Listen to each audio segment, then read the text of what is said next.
President Trump's gutting of federal agencies resumed Friday. The State Department slashed 1,300 staffers.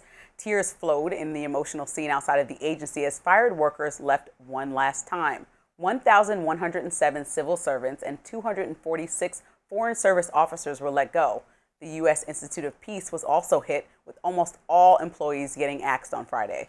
Meanwhile, Secretary of State Marco Rubio defended the reduction in force. Here's what he said during a trip to Malaysia. Our reduction in force was done, I'm very proud to say, I would argue, probably in the most deliberate way of anyone that's done one.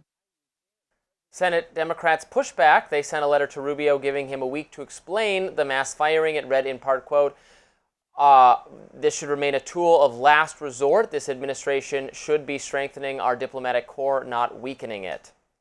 Conservative Mike Benz lauded the cuts, writing an next quote, 1,300 permanent career blobocrats considered for decades to be untouchable were mass terminated from the U.S. State Department, the center of the blobiverse.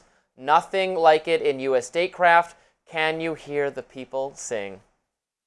Former State Secretary Anthony Blinken reacted, posting on X, quote, thinking today of the men and women of the State Department, Foreign Service, and Civil Service. Their dedication to serving the national interest in the American people is second to none. It was the privilege of a lifetime to work by their side. These are people. These are like people and livelihoods that have been working for our government for decades. The way that we're talking about it, no, your lack of empathy here matches. They're not required to have the job or entitled to it. But the fact that there's no thought attached to it, this is the same thing as people that I've interviewed that worked in government roles that were also former veterans that are like, hey, I also voted for Trump and you're letting me down by not even giving me a real reason why I'm being let go. It's not even performance based. It's not even like how much they've accomplished over the last decade. It's literally just because there is some seeming overlap to the Trump administration in some of these roles, but there really isn't sometimes. And then we find out on the back end that we overfired or over let go people. And now internationally, we look like jokes because we have no representation in several countries around the world in roles that specifically feel political, right? So they're like humanitarian aid to certain countries. And, you know, he's cutting, and it's like, how are you choosing it? The American people don't want to do humanitarian aid. I mean, which poll are you going off of? That's just like, Robby doesn't want to do humanitarian aid. It's not just me. That want to care about the general world and not just care about America, even if America's first. Then you can write a check. I mean, there are great charitable organizations that do terrific work all over the world. Is the U.S. government, should it operate as a charitable organization? Everyone will say no. People don't want that. We know that our State Department and other agencies are bloated messes, that we have more staff than we need. You said this was done thoughtlessly, but I don't know that it was done thoughtlessly. And I take, again, the example of, to the extent this was Doge, Elon Musk, when he bought Twitter, he fired, 70, 80, 90% of the staff? And it was a disaster. No, it wasn't. And No. No, the advertising revenues never met to what they were before Elon Musk. That's because even though they got a lot of the advertisers back, we talked about Yacarino leaving, she was never able to match the pre-Elon Musk advertising dollars. And don't blame the economy. That was for political reasons. Don't blame inflation. No. It's because Elon Musk's leadership is so chaotic. That was for political reasons. Unorganized. I'm not talking, the functionality of the site remains fine. People acted like the site was going to degrade because you needed all of these employees to keep it running.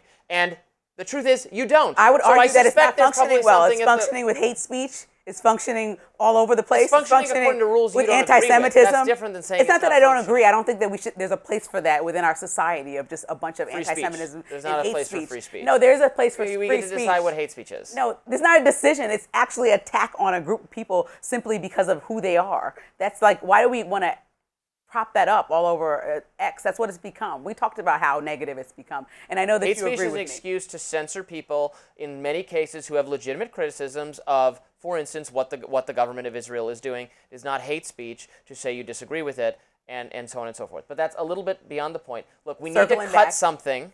We need to cut something, and people are not entitled to their jobs, and it is sad when people lose their jobs. I don't like it either. But in fact, you mentioned veterans in the Yes, I interviewed a veteran that was fired by Doge. That is the most serious and crippling problem our government has, is that it gives preference to veterans. It does affirmative action. They just put their lives on the line for our country. They're not entitled to a job. Not entitled, but they should definitely have an opportunity to work and not be fired for Everyone should have an opportunity to work, regardless of some identity status you have. I want my government to hire the best qualified people, not do kickbacks or favors for various interest groups. Well, this veteran that I want a government that works well. Showed me reviews from his boss several over years that say he's knocked it out of the park. So he was flustered and wanted a word with Elon Musk, particularly about why he got fired then, because he knocked it out of the park. But I also want to point out that America's security is also being compromised in this way. Like, we have people that were dealing with Afghanistan, refugee resettlement. We're just letting them all go, and they can't be replaced overnight. So what's the new strategy there?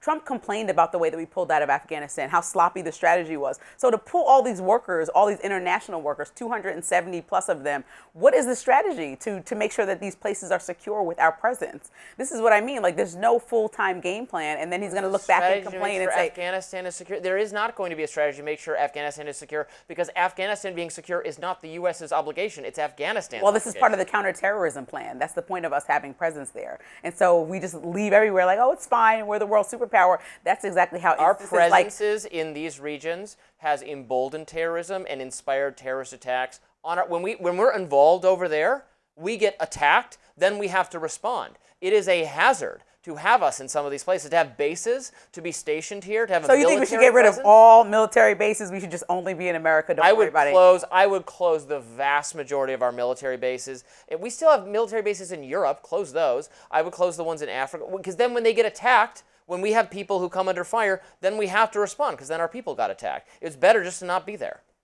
I don't know. And the American people agree with that. Ask them, poll them.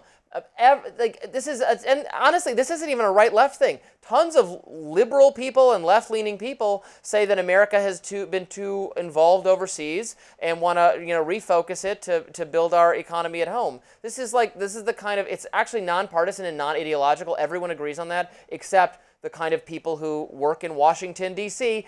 in these jobs. They think, of course, we should have thousands and thousands of civil service members sprawled out all over the world, doing all sorts of policy in all sorts of countries. Does it serve American foreign policy interests? Who knows? And that's the ideology of the blob, to give credence to what Benz is saying. It's the ideology of the blob. It's not the ideology of the American people. The great thing is that we've tested this before, and we saw that Elon Musk not only had to bring back people's jobs that he cut under Doge when he tried to slash things with an axe. He realized that he made a mistake and then went in public and said, oh, I'm going to make mistakes. This happens. Just people's livelihoods we're talking about. No big deal. I'd rather cut too much than not enough. Yeah, but these are people that are struggling. It's not America first if you're just slashing jobs unnecessarily.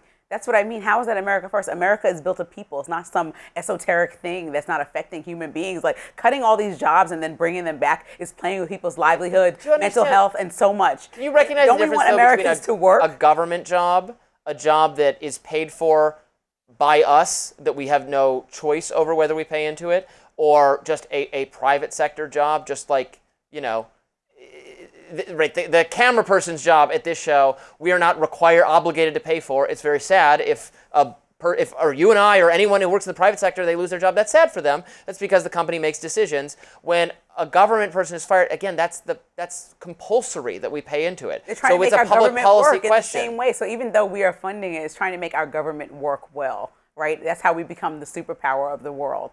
It's trying to really continue that path. I think it works well by having a little less of that.